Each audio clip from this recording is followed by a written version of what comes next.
Hola, bienvenido, bienvenida a esta clase correspondiente a la unidad número 3, donde vamos a estar viendo conceptos que tienen que ver justamente con la química y la producción de alimentos y también de otras sustancias que podemos decir son de gran debate, ¿no? Que generan debate.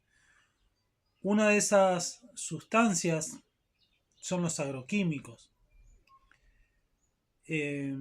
también denominados en muchos casos agrotóxicos, aunque mucho a esa palabra a los que están detrás de la producción de estas sustancias no les gusta. Es una denominación que ha surgido, digamos, a través de los años con el uso de estas sustancias porque se cree que generan ciertos tipos de enfermedades. Lo que son los agroquímicos justamente son sustancias que se utilizan en la agroindustria, es decir, la industria destinada a la producción de alimentos. Dentro de los agroquímicos vamos a tener los pesticidas, justamente estas sustancias que se utilizan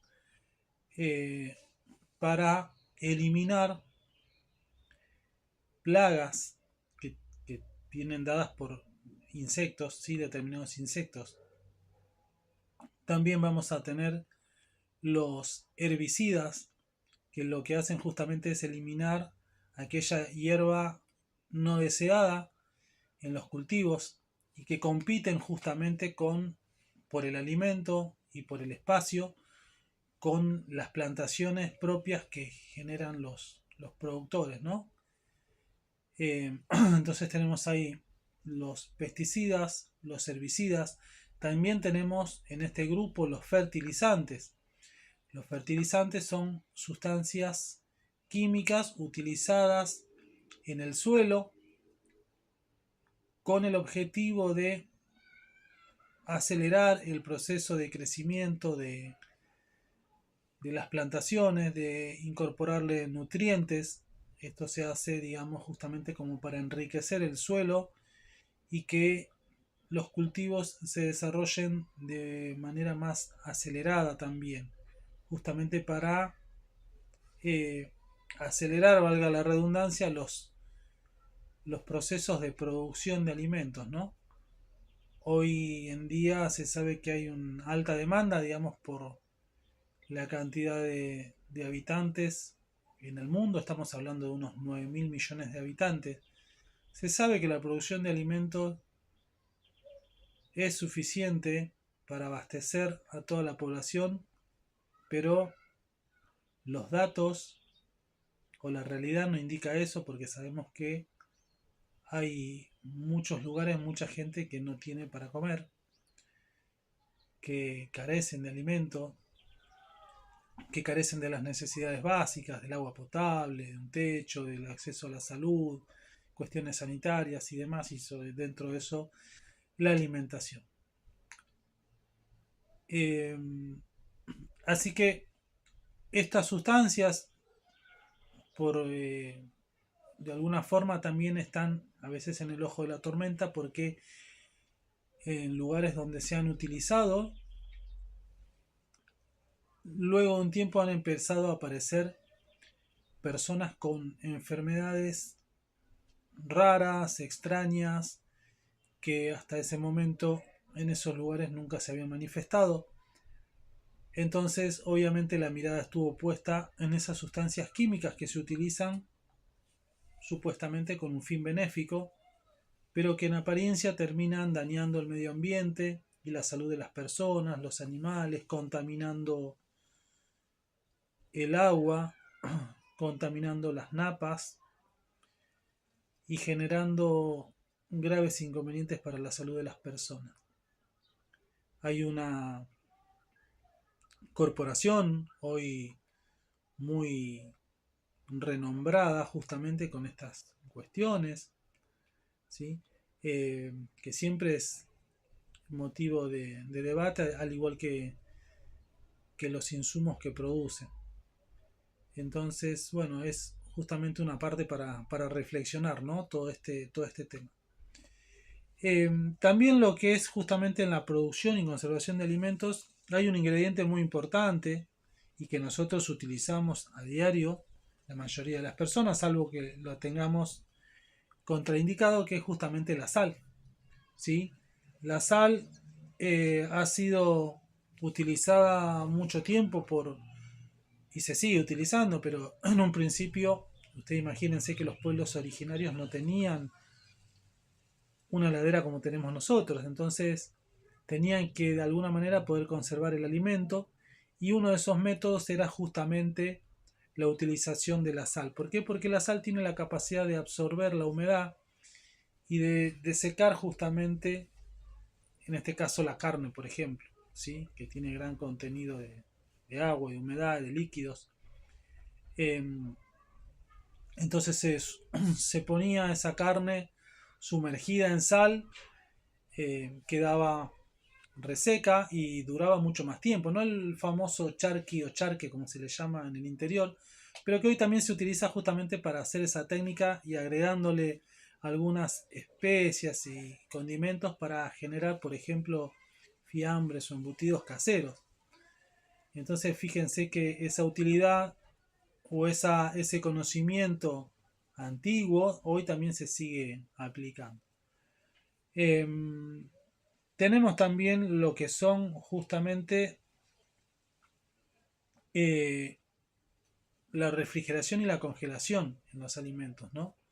Cómo sirve justamente disminuirle la temperatura a un alimento para conservarlo. Mediante el uso de una heladera, mediante el uso de un freezer para congelar. Esa disminución de la temperatura también evita la descomposición de la carne, o por lo menos prolonga, digamos, en su vida útil para el consumo, ¿verdad? Entonces, en estos temas, digamos, va a estar centrada justamente la clase que ustedes van a encontrar en el campus, donde vamos a analizar en más detalle estos puntos.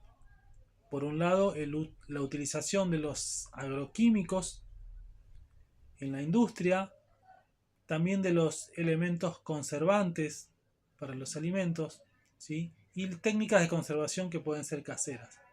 No nos tenemos que olvidar también de la parte de genética, ¿sí?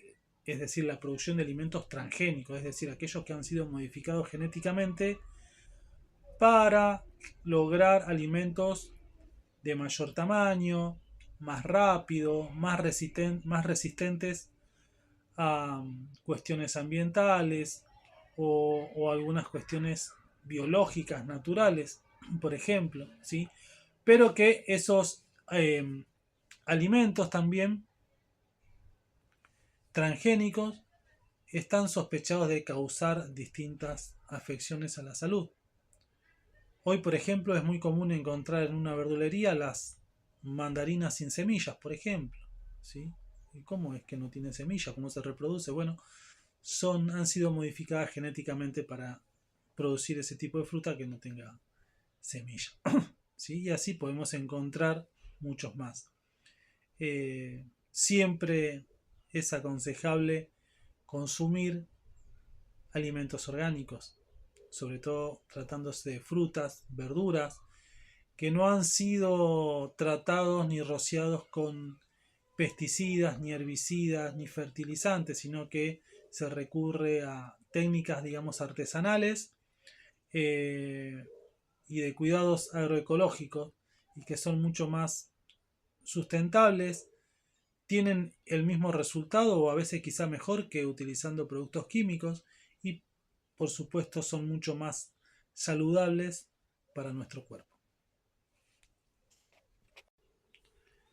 Muy bien, les comentaba que la nanotecnología, digamos, es una parte de la ciencia que está empezando a florecer.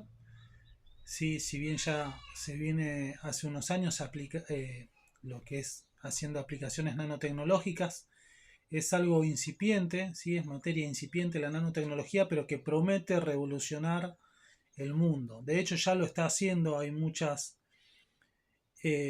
aplicaciones justamente que tienen que ver con la nanotecnología, los nanorobots, que permiten hacer cosas que eran impensadas hasta hace una década atrás.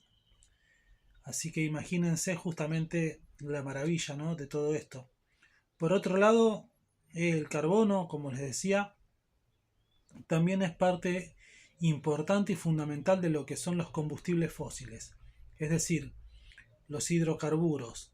Hidro viene de hidrógeno y carburo obviamente de carbono. Los combustibles fósiles hoy son la mayor o representan la mayor matriz energética a nivel mundial y está constituido por lo que es el petróleo, por lo que es el carbón mineral y por lo que es el gas natural también. El petróleo en su variedad líquida que permite a partir de su destilación obtener distintos productos como la nafta, como el gasoil, como los aceites lubricantes, como el combustible para aviones, como el asfalto. También permite generar electricidad. Lo que es el carbón mineral, una fuente importante en la generación de energía eléctrica, y el gas natural para lo que es la calefacción, para lo que es el uso en los motores, sí que utilizan GNC, gas natural comprimido, para lo que es, por ejemplo, las garrafas, ¿sí? Y además de todo eso, el petróleo a través de la destilación permite obtener un poco más de 2000 productos llamados petroquímicos que tienen que ver, que van desde los plásticos, las tinturas, los productos cosméticos, medicamentos, etcétera. Es decir, fíjense la dimensión del carbono presente en estos combustibles fósiles que permite obtener un sinfín de productos y que dan forma a nuestra vida, porque casi todo lo que usamos tiene que ver o proviene del petróleo, además de representar esta matriz energética en un 70-80% a nivel mundial. La contraparte de esto es que el petróleo justamente genera, o la combustión de los productos derivados del petróleo genera dióxido de carbono, que es uno de los grandes problemas hoy en la humanidad, porque el dióxido de carbono es el principal gas de invernadero y que ha aumentado su concentración a partir de la explotación de los combustibles fósiles que viene sucediendo desde hace ya varias décadas y que está generando, según la comunidad científica, el sobrecalentamiento o el calentamiento de la Tierra, así conocido como calentamiento global, y consecuentemente efecto invernadero. También tenemos al carbono presente en lo que son las biomoléculas, los hidratos de carbono, también conocidos como glúcidos o azúcares, que tienen una función principalmente energética para nosotros y están presentes en los alimentos, los lípidos o las grasas, o también en forma de aceite, que tienen por un lado función de energía de reserva, función estructural. Después tenemos las proteínas, muy perseguida por aquellos que hacen deporte, para la construcción de masa muscular, y básicamente tiene una función estructural. Y después tenemos también el ADN, ¿sí?, o los ácidos nucleicos, que están presentes en el núcleo de la célula. En definitiva, el carbono es un elemento imprescindible, fundamental, y es la pieza clave para comprender la vida, ¿sí? Es la base de la vida y también de estos combustibles que de alguna manera aprovechamos, pero que condicionan nuestra forma de vivir.